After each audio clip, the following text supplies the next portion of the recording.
Now the counterpart to Baal was a fertility goddess. In Rome she was Venus, in Greece she was Aphrodite, in Babylon she was Ishtar, in Asia she was Diana, and in Canaan she was Ashera.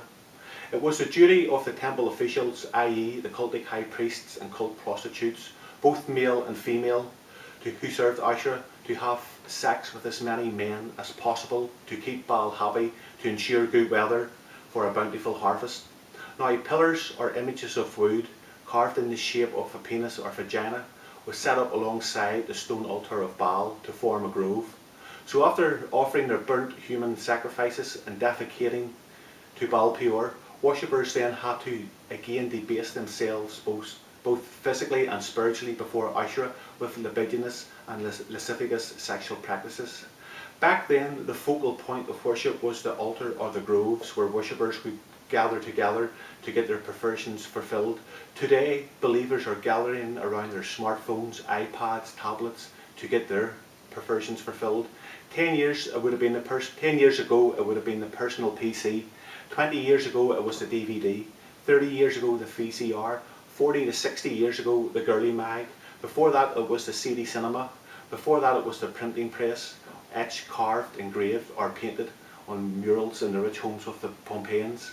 It doesn't matter what we lust our eyes on or prostrate ourselves in front of. The altar can be anything that gets priority place over God. Through the partnership of pornography and technology, the sexual climate of our society has changed more in the last 60 years than the last 200 to 300 years combined. Pornography knows nothing about love, relationship, intimacy, the pain and hurt it leaves behind in the lives of its users and their families.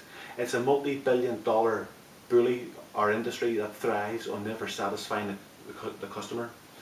Israel wasn't lured away from God with pornography, it was sex worship. And with every new technical breakthrough, sex worship has been cleverly disguised, repackaged, distributed and flogged off to you as pornography, made a little less offensive, a little more acceptable, while at the same time taking perverseness even lower, and a whole generation along the way becomes more debased and enslaved. Is all of this helping us to become more open and comfortable about sex as the adult industry claims? Or is this just another insult to what God has already created and perfected for us? God is not anti-sex. He has created sex to be enjoyed through marriage, so we should be the voice of reason, the ambassadors, not the pornography industry. So let me ask you, how do you use your smartphone, iPad or tablet? Do you have Baal Peor on speed dial or bookmarked in your favourites list? Has it become your focal point of worship? Remember, those who took part in Baal worship had two choices: either participate, get stuck into the action, or stand by and watch the religious sex worship service being carried out in front of their eyes, just like a Christian today viewing porn on their mobile device as they are actually worshipping Baal Peor as slaves to sexual perversion. My name is Gervin and this has been Gen 3X.